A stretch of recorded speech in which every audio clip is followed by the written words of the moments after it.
Sometimes the hardest part about doing these videos is answering the following question. Do we lead with the insanity or do we lead with the sanity? Let's go down to Charlotte, North Carolina, and begin with the insanity. It's definitely different when someone else other than us was killed. Concerns tonight over community safety. Tonight, the east side of downtown Charleston says there's racial inequality following the shooting death of Timothy Hammond Jr. Our Kate Masso was at a safety meeting held by city leaders tonight. She tells us how people have differing views about the police investigation. According to the police affidavit, Johnson fired several shots at the victim before riding away on a bike. Tonight, the neighborhood is split over what the murder investigation says about policing in the community. A diverse crowd at tonight's public safety meeting had varied reactions to the shooting death of Timothy Hammond Jr. I've been doing it for over 30 years, and this was one of the most senseless ones that I've had in my entire career. Appalled, scared. I knew it would be something that would solve quickly. Charleston Mayor John Tecklenburg and Police Chief Luther Reynolds addressed a long list of concerns from neighbors who questioned the city's speedy investigation. And the reason for this meeting is for the racial tension. I gave it less than a week, and all the resources that were put into it, I expected that. I called it. Why did you expect that? Because there was a white man killed on East Side Charleston. Community activist Elvin Spates calls it an example of racial discrimination by authorities. We've had numerous deaths in downtown Charleston with blacks. We've never had the magnitude of people and sources put into it for an arrest. Chief Luther Reynolds and Mayor Tecklenburg denied the claims, but tonight officials and residents agree. Fighting crime on the east side requires equal protection under the law and teamwork in the neighborhood.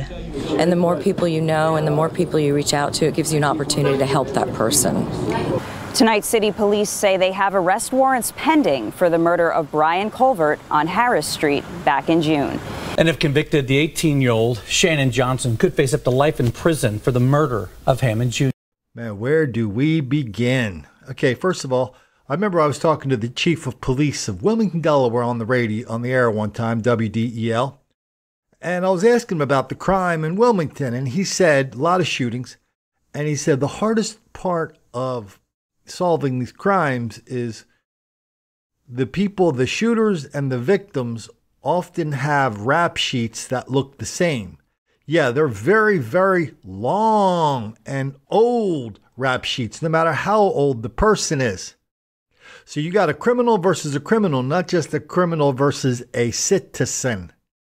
So now we got two fellas shooting each other over some beef, some drug deal, some slight, real or imagined.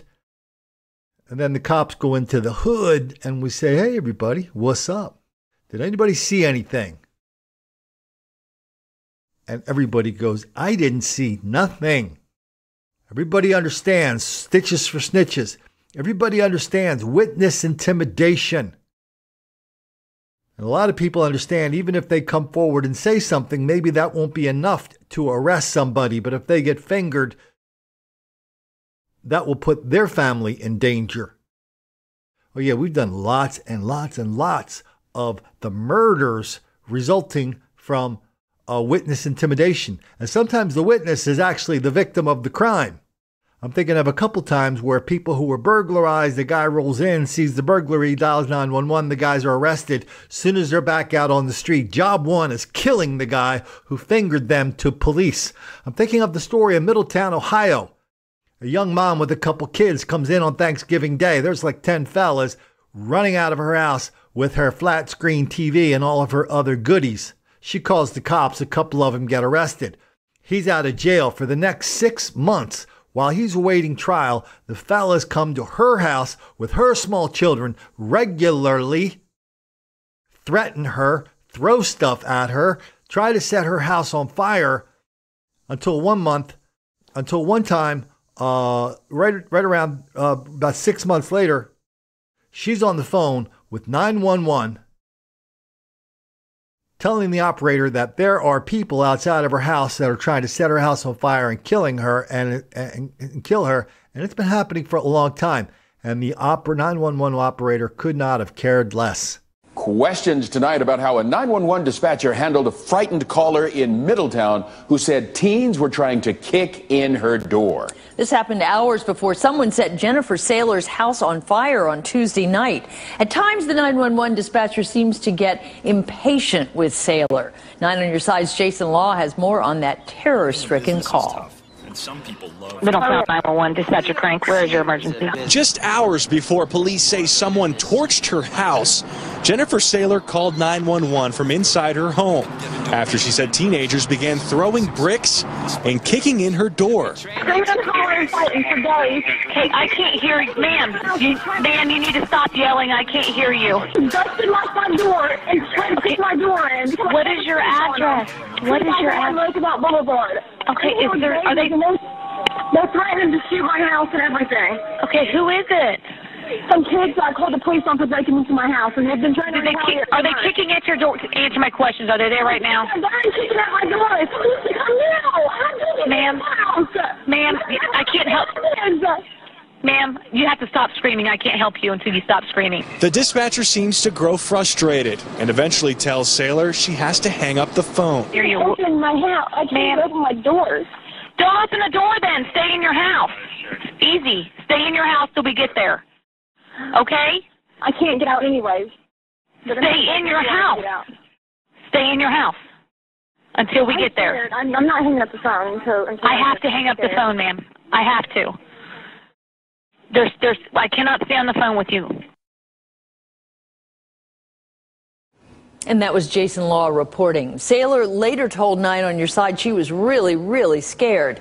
She said, "I've never been that scared in my life. I thought they were going to come in and kill me and my kids." Police have charged one 17-year-old for the arson. So now we got these idiots. Boy, just think about how full of hate and vitriol you have to be to go into a meeting and complain that they're spending too much time trying to catch the killer of this white dude. They don't do that for the fellas. When the level of non-cooperation is through the roof. What are you doing here, cops? You're an occupying force. You're a flat-out coward. And they throw stuff at people. They threaten people. Cops.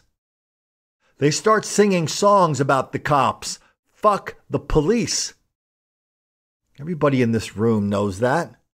Everybody in this room now knows the script, which is relentless hostility towards the cops, because the cops are nothing but the tip of the spear of white racism that is keeping those fellas down for 400 years. If you don't believe me, just ask the New York Times, which has declared the year 2019 to be the year of the slave. Project 1619. Did you realize we don't talk enough about race in this country? We don't talk enough about slavery in this country. You realize we don't talk about how much white people suck in this country? Please, sir. I want some more. What? Oh yeah, that's what the New York Times is selling. And that's what lots and lots of people all over the country are buying right now in places like Charlotte, and selling that kind of silliness, that kind of insanity. That will never make the black kids angry.